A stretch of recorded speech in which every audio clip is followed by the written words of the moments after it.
Hi friends, it's Miss G again. So we have been talking about rectangles this week and we stretched our brains and we took it a little bit further and talked about area and perimeter. So I thought we would review that today.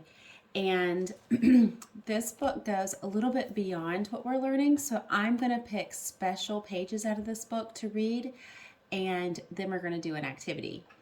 Now, area is the space inside. So if we were to look at this book, the area would be the space that this book takes up, the inside portion of it. Whereas the perimeter would be how long the sides are on the outside and how much space we have around the outside of the book. Okay? All right, so let's read. This book is called Perimeter, Area, and Volume. That's a big word. A Monster Book of Dimensions by David A. Adler and illustrated by Edward Miller. Look at those silly monsters with their glasses on.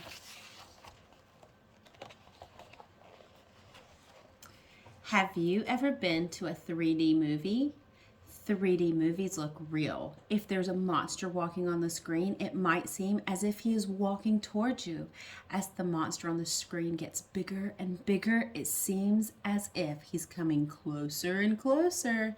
Such movies are called 3D because they seem to have three dimensions. They seem to have length, width, and depth. So we have talked about length and width before. And maybe you guys haven't seen a 3D movie, but Disney World has tons of 3D rides. And they give you those yellow glasses to put on before you go in. Like there is a 3D ride. I can't remember the names of the rides, but Donald Duck is at an orchestra and he's trying to put on a performance, and you put your glasses on, the yellow 3D glasses, and you see the instruments coming your way and all the fun things. That's 3D.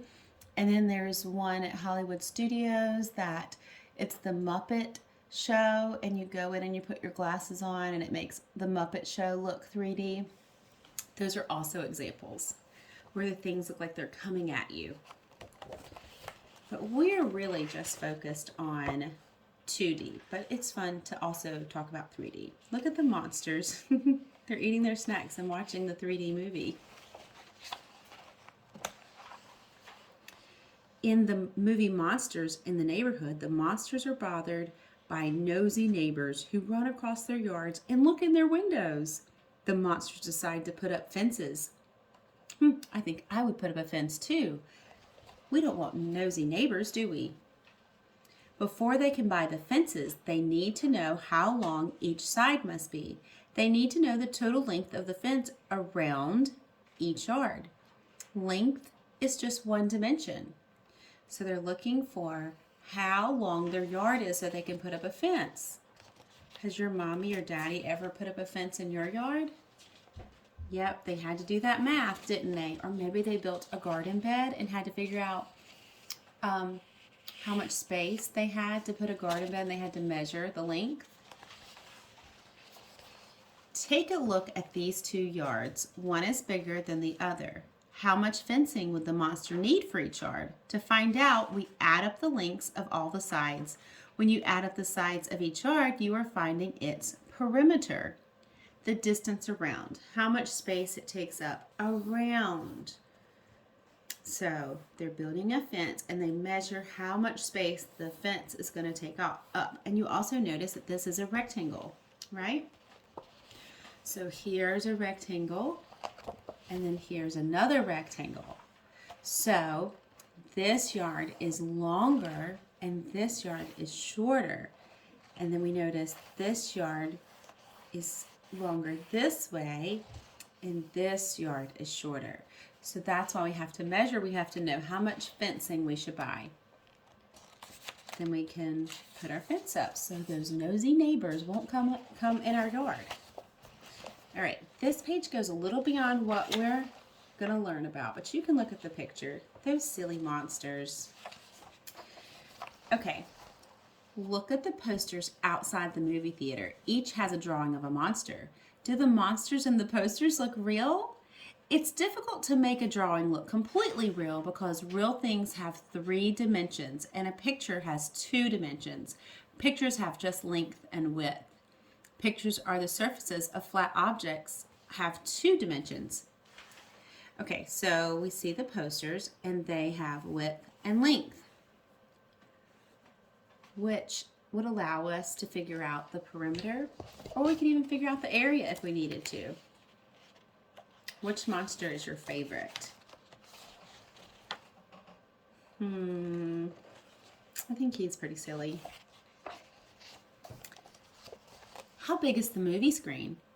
If the side of each square is 1 foot long by 1 foot wide, the area of the square is 1 square foot. Now that is some big math, but it says count the squares. You are finding the area of the screen. So we could come over here and count each square to find the area. And that's what we're going to do today. We're going to count and find the area and perimeter of small rectangles. Okay, so I have got some paper, and I have got some Unifix cubes. Now, you can use any type of square object. You could even use Cheez-Its or some type of square cracker to do this.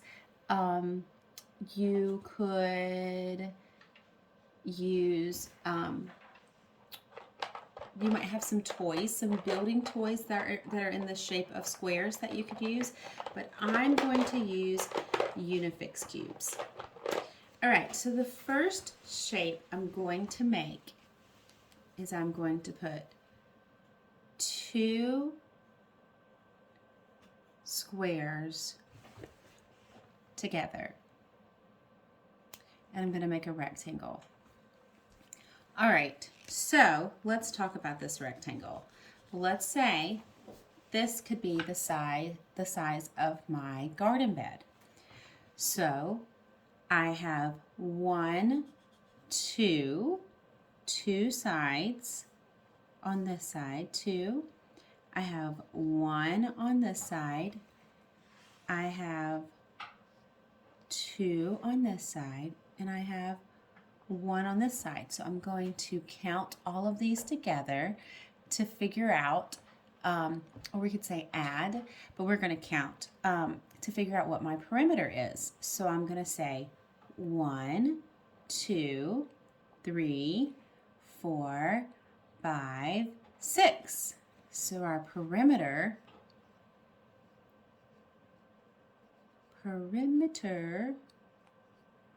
is 6. Now usually we put a unit of measurement behind it, but we're not necessarily using a unit of measurement. We're just practicing right now. Then to find the area, so the area is what's inside and the perimeter is what's the space around. So inside we're going to count how many squares we used to make the shape. So we used 1 square, 2 squares. We used 2 squares. So our area is 2. Do you want to try that again? This time let's make it a little bit bigger.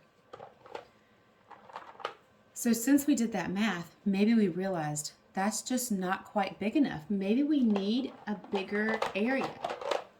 Because if we only have an area of 2, we can only plant 2 plants, and maybe we need it a little bit bigger. So let's add 1 more. Let's see how this changes. Okay, so we have 1, 2, 3 on this side. So I can count 1, 2, 3. We have 1 on this side, so I can count 4. We have 1 on this side, 5, 6, 7, 8. So I have 8 as my perimeter.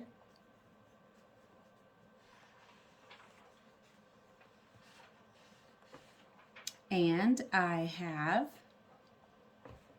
1, 2, 3 as my area. 3 tells me how many I have inside, and 8 tells me how many lines I have outside to make up my rectangle. Do you think that's big enough, or do you think we need to make it a little bit bigger? What do you guys think? Let's make it a little bit bigger. All right, let's really stretch it this time. Let's see what colors I have. I'm gonna use, let's use pink this time. All right, so I'm gonna put 2 next to each other.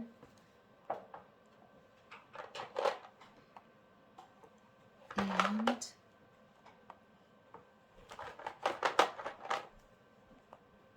I'm gonna make it 1 size bigger this time.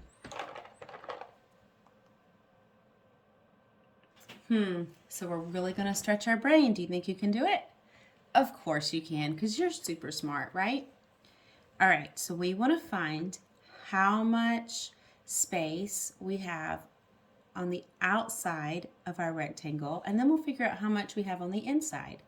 All right, so let's start counting. Are you ready? 1, 2, 3, 4, 5, 6, 7, 8, 9, 10. Uh-oh, we're going beyond 10. What comes after 10? 11. What's next? 12. Excellent. That's great. Okay, so we have a perimeter. Perimeter is such a big word, isn't it? But we're fancy mathematicians, and sometimes we like to use those fancy mathematician words, don't we? Let's see, can you see my numbers? There you go. Do you see where I counted? 1, 2, 3, 4, 5, 6, 7, 8, 9, 10, 11, 12. All right, so our perimeter is 12, and then we're going to find our area. So our area, we're going to figure out how many squares we have on the inside. 1, 2, 3, 4, 5, 6, 7, 8. Wow, 8 plants sounds like a lot of plants that we can plant. I think this would be the perfect size for us. It's not too small, it's not too big, and we can definitely take care of 8 plants, right? Yeah. So this is how you find area and perimeter. Now I did this with rectangles, different sizes of rectangles. I'm going to flip my paper over and let's try this with squares. Let's see if it works with squares also. Okay, so with squares, I'm just going to start with one. Let's say I built a small little box. And let's figure out what the perimeter of this small little box is. So we have 1, 2, 3, 4. Now I have to tell you, I love working with perfect squares. It's one of my favorites. Okay, so our perimeter, instead of writing that big word, I'm just going to put P. Our perimeter is 4, and that's how many go around the outside.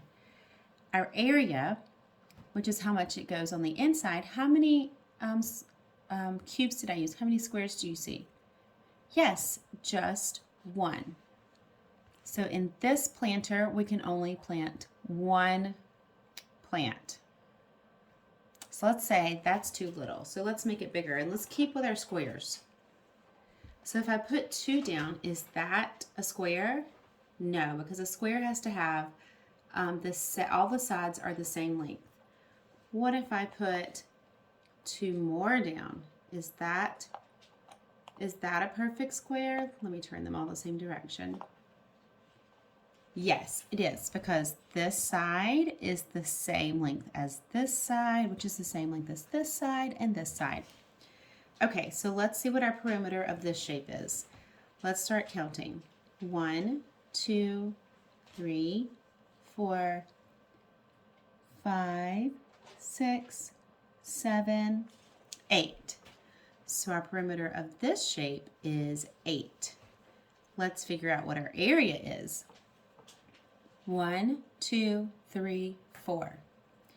Our area is 4. So we can plant 4 plants in this square plant box. Do you think we need maybe a little bit bigger one?